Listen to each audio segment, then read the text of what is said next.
Hello, I'm Patricia Gross. Welcome to Passion Time. I'm here with Abbie Kamin Hansel.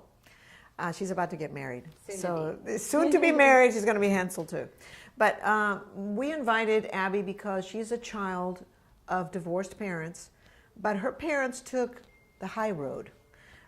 They worked through a program they both created. They're both communication specialists.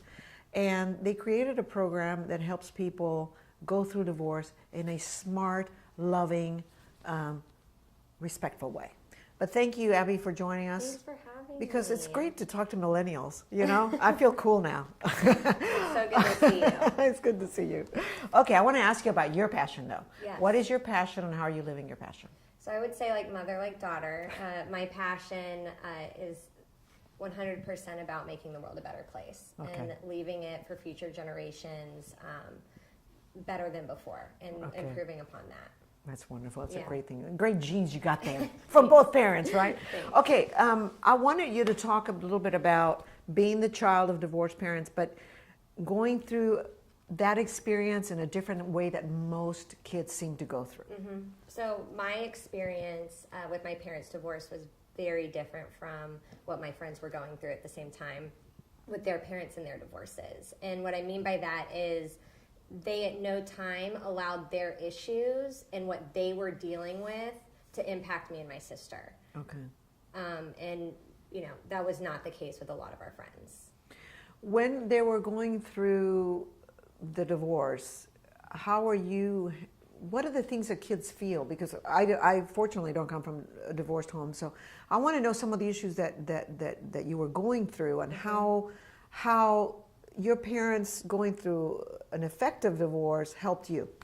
So there wasn't a lot to really deal with over here for me and my sister, and that's really a tribute to our parents putting us first. Mm-hmm.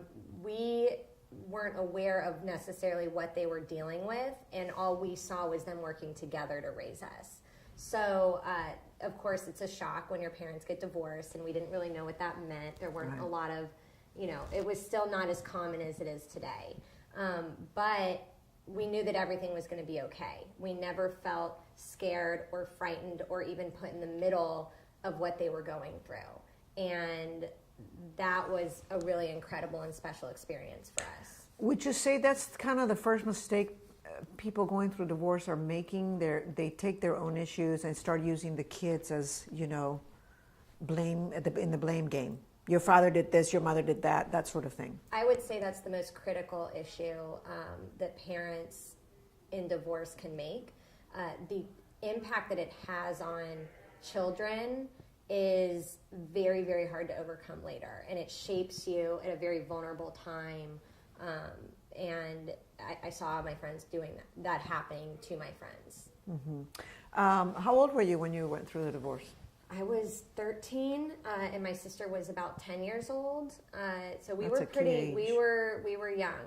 But again, you know, people ask, you know, how are your kids or how are they now? And I don't really know how to respond to that because we're great. And we didn't know, you know, seeing our parents working together. I mean, they put this program together in partnership. And it's just an extraordinary experience to have parents that really put us first through everything. Right, you don't have the emotional scars that they could have put onto you. No. Do you remember the conversation that you had when they first got divorced? And what you were the most fearful about?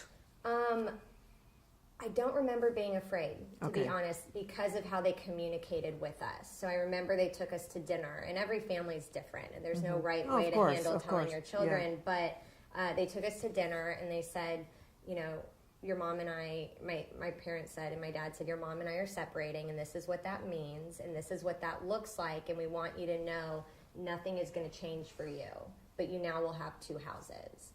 And for us as little girls, it's great. I get two beds, two sets of clothes. Right. You know, my parents lived very nearby, so bedtime, regardless of what house we were at, the other parent was over there kissing us goodnight as well. It really was a partnership, and I didn't feel like I had a broken family.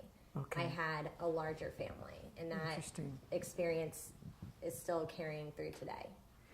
And when your parents started dating other people and had other people involved, I mean, I understood that the relationships continued to be good. Mm-hmm. How did you handle that? You just felt like, hey, that's fine. Yeah, I had more people that loved me. It wasn't an issue for us. It was, now there's someone that my dad's with. Now there's someone that's my mom is with, and we have Thanksgivings together. And now that I'm getting married, my entire family flew up to my fiance's parents' home for Thanksgiving, and we're all together for that. I mean, it really just continues to grow in this experience of family. Gosh, when you invite your family, it's like, oh my God, all those people are coming. Oh my God.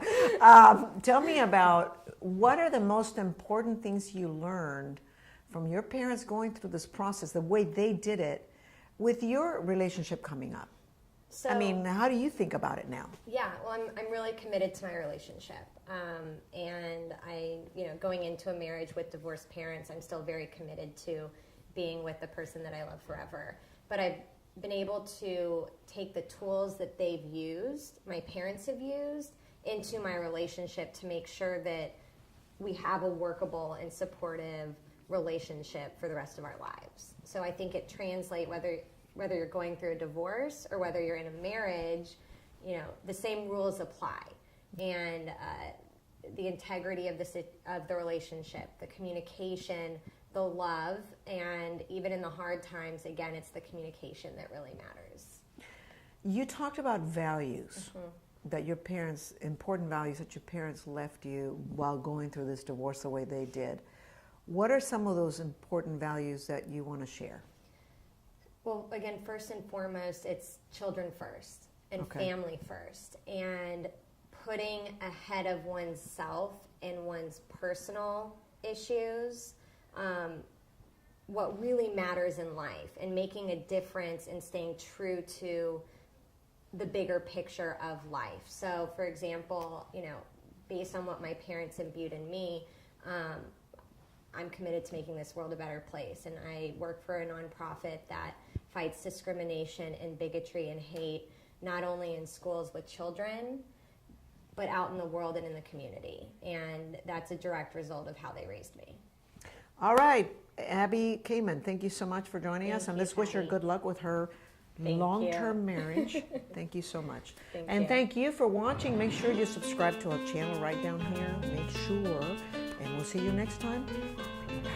Thank you for watching. Make sure you subscribe to our channel right down here. Make sure, and we'll see you next time.